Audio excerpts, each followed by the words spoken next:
നിങ്ങളുടെ favourite shows ഇനി ഒരിക്കലും മിസ്സാവില്ല. ഇപ്പോൾ C5 കാണും നിങ്ങളുടെ ഫേവറേറ്റ് ഷോസ് തികച്ചും സൗജന്യമായി. ഇവിടുത്തെ കാര്യങ്ങളെല്ലാം ഓക്കെ അല്ലേ? ഓക്കെ ആണ് സർ. നമസ്കാരം. നമസ്കാരം. യാത്രയൊക്കെ സുഖമായിരുന്നോ? സുഖമായിരുന്നു. ഇപ്പൊ എത്തിയതേ ഉള്ളൂ. ദീപകേ, നമസ്കാരം. All the best.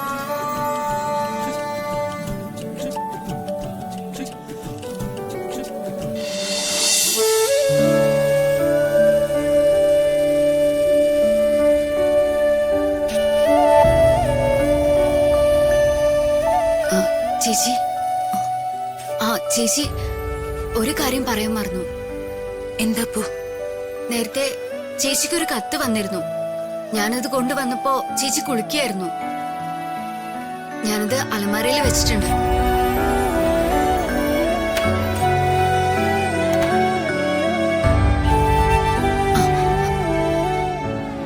ചേച്ചി, ചേച്ചിക്ക് കല്യാണത്തിന് സമ്മതമായിരുന്നു. എനിക്ക് വിഷമമുണ്ട് ചേച്ചി.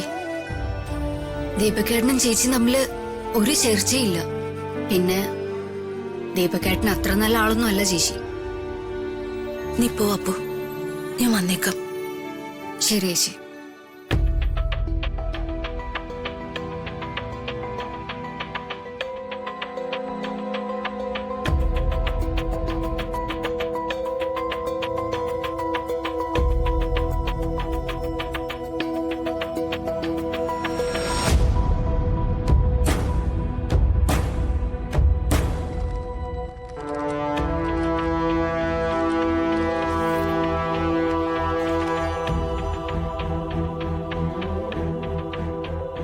പ്രിയപ്പെട്ട ഋതികയ്ക്ക്, ഇതുവരെ പിറന്നാൾ ദിവസങ്ങളിൽ മാത്രം തനിക്ക് വരാറുള്ള കത്ത് ഇങ്ങനൊരു സാഹചര്യത്തിൽ വന്നത് എന്തിനാണെന്നാവും താനിപ്പോ ചിന്തിക്കുന്നത്.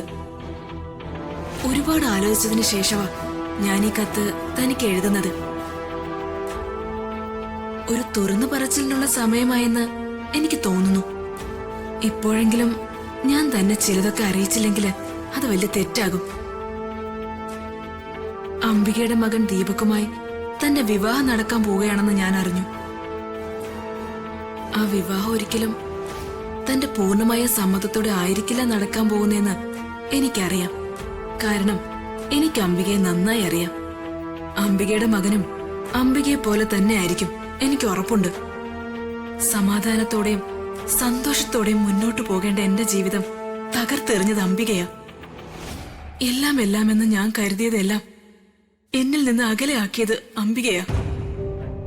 ഒരുപാട് അകലെ നിന്ന് തനിക്ക് പിറന്നാൾ ആശംസകൾ അറിയിക്കാറുള്ള തനിക്കറിയാത്ത ഒരാളുടെ വാക്കുകൾ താൻ വിലക്കെടുക്കുമെന്ന് എനിക്കറിയില്ല. എനിക്ക് ഒന്നേ തന്നോട് പറയാനുള്ളൂ, തനിക്ക് കഴിയുമെങ്കിൽ ഈ വിവാഹത്തിൽ നിന്ന് പിന്മാറണം. മറ്റെന്തെങ്കിലും വാശിയിലോ ആരെയെങ്കിലും ഭയന്നോ ആണ് താൻ ഈ വിവാഹത്തിന് സമ്മതം മൂളിയെങ്കിൽ ഒന്നുകൂടി ആലോചിക്കുക. ജീവിതമാണ്, അതൊന്നേയുള്ളൂ. ചില തീരുമാനങ്ങൾ തെറ്റാണെന്ന് മനസ്സിലാകുമ്പോഴേക്കും പ്രിയപ്പെട്ടതെല്ലാം നമുക്ക് നഷ്ടമാകും. തന്നെ നേരിട്ട് കണ്ട് ഇക്കാര്യങ്ങൾ പറയാൻ ഞാൻ ശ്രമിക്കുന്നുണ്ട്. ആ ശ്രമം പാഴായാലും ഈ കത്ത് താൻ വായിച്ച് ഉചിതമായ തീരുമാനമെടുക്കുമെന്ന് എനിക്ക് ഉറപ്പുണ്ട്. സ്നേഹത്തോടെ, അഭ്യുദയകാംക്ഷി.